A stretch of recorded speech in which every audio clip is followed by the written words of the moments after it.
It's Thursday, March 2nd, and time for your Barbados Today morning update. Thanks for joining us. I'm Frenella Wedderburn. Topping the news at this hour, the decision to appoint former Prime Minister Owen Arthur as government's chief economic advisor is an admission that the ruling Democratic Labour Party is incompetent when it comes to handling the economy. That's according to political scientist Peter Wickham, who tells Barbados Today the move defied logic as it appeared destined to do more harm than good to the DLP's political standing. For them, it doesn't make sense either, because you appoint the person that you have just identified as being responsible for the economic situation you're in as your chief economic advisor. I mean, what could be the possible benefit in that? My sense is that the Barbados Labour Party, the DLP, sees this as an opportunity to use Arthur's relationship with me, or lack thereof, to their political advantage. So they probably believe that by putting him in this position, that you may very well be agitating the situation within the Barbados Labour Party. Wickham also says that he's unable to determine how Arthur's distinguished political career could be boosted by the possible alignment, since it was difficult to anticipate the former Prime Minister's political strategies.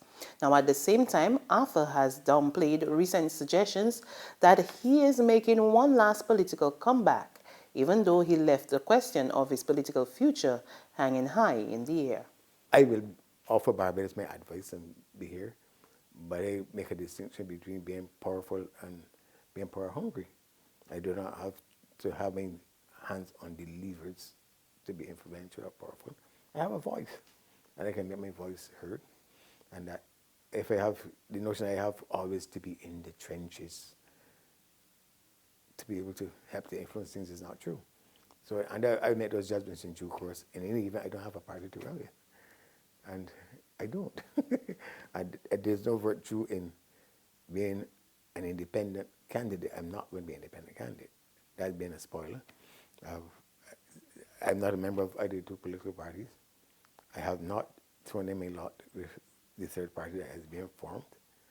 So I am a man without a political home. And at the last count, I seem to recall that it takes a majority to be able to constitute a government. And I take all these things into consideration. I really do. Arthur also had his say on the demise of former central bank governor Dr. Worrell, who he believes only has himself to blame for the situation in which he now finds himself. The former Prime Minister suggests Worrell should have resigned long before Sinclair had the opportunity to fire him. I want to be fair to him. In every year before the budget presentation, Worrell keeps saying, specifying the amount of the adjustment that had to be made, but the adjustments were never made. And he sought to accommodate the government by enabling the government not to make the adjustment by printing money. So you missed Dr. Worrell already? No, I missed him because Dr. Worrell knows that he should not have done what he did. He really did. And that you don't accommodate governments to doing bad things. He should have even have put his resignation on the line to stop the government from doing what he did. But we should not be here. Erson Sandford has raised this, how have we gotten back here? You don't put a country in a position where you run out of foreign exchange and then try to correct it, not a small country. That was former Prime Minister Owen Arthur speaking to our Editor-in-Chief, Kmar Jordan. Finance Minister Chris Sinclair has failed to allay the fears of the private sector. So says President of the Barbados Chamber of Commerce and Industry, Eddie Abed, following the minister's press conference on the economy on Monday. Abed tells Barbados Today while he welcomed the update, it was grossly lacking in details and left the business community still concerned that a concrete path had not been identified to drive down the country's unsustainable debt. We remain concerned that there's still no specifics as to how the deficit will be reduced from what we think is approaching a 6% down to 4%. Our estimation tells us that we need to find at least $200 to $250 million to reduce it. And the minister had indicated previously that he had found $50 million that he could reduce the transfers from central government to the state boards. So it still leaves a shortfall of about $200 million. And this concerns us especially in light of what will be laid in Parliament shortly. And it concerns us because we're thinking that the minister may well have to come back to the general public in this country and tax us to try to increase his revenue to reduce that deficit. Abbott also gave his view on the government's plans to put in place a restructured National Economic Council.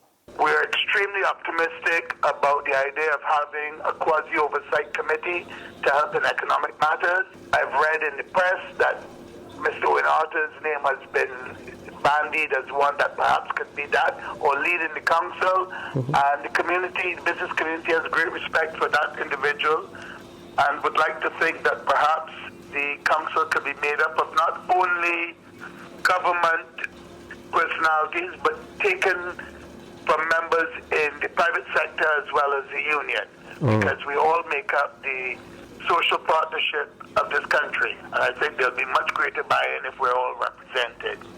In sports, West Indies batsman Dwayne Smith retires from international cricket.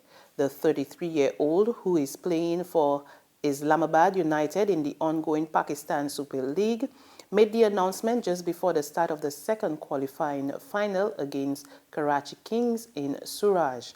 Smith made his last West Indies appearance in the 2015 World Cup and his international debut on West Indies tour of South Africa in 2003-2004. He made an impression straight away, scoring a century on debut, a runner ball unbeaten 105, his only international century. He played only 9 more tests, scoring a total of 320 runs in the format. His last appearance for the West Indies was in March 2006 against New Zealand in Napier. There's regional and international news after this short break. Read all about it, read all about it. Get your paper. Only $2.25. Let's get your paper. You again with that stale news from yesterday. I got the Barbados today on my phone and I just get my news for free. What do she? The Barbados Today, news you can trust.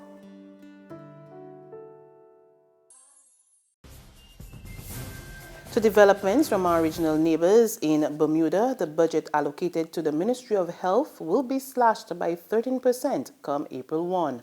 However, the minister assures the country that her ministry will be able to cope despite the cut.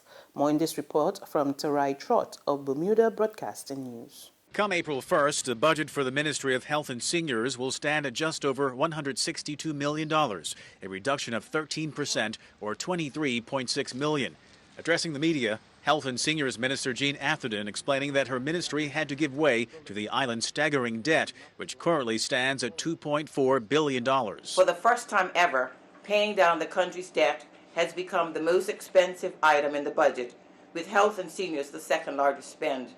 I used to be able to say that we were the largest, not that it was a feeling of pride, but for the fact that that was the reality. One of the biggest threats to long-term health care on the island is the care for seniors and the disabled. As we've seen, the country's acute care capacity is being impacted by changing demographics. And I have to restate the call that I made before for the whole community to rally together to take care of our elders. Minister Atherton reiterating the need for hospital use to be appropriate. Our one acute care hospital is not meant to be used for housing. And finally, French presidential candidate François Fillon says investigations into a fake job scandal won't stop his election campaign. For weeks now, Fillon has been fighting allegations that his wife was paid for years for work she did not do.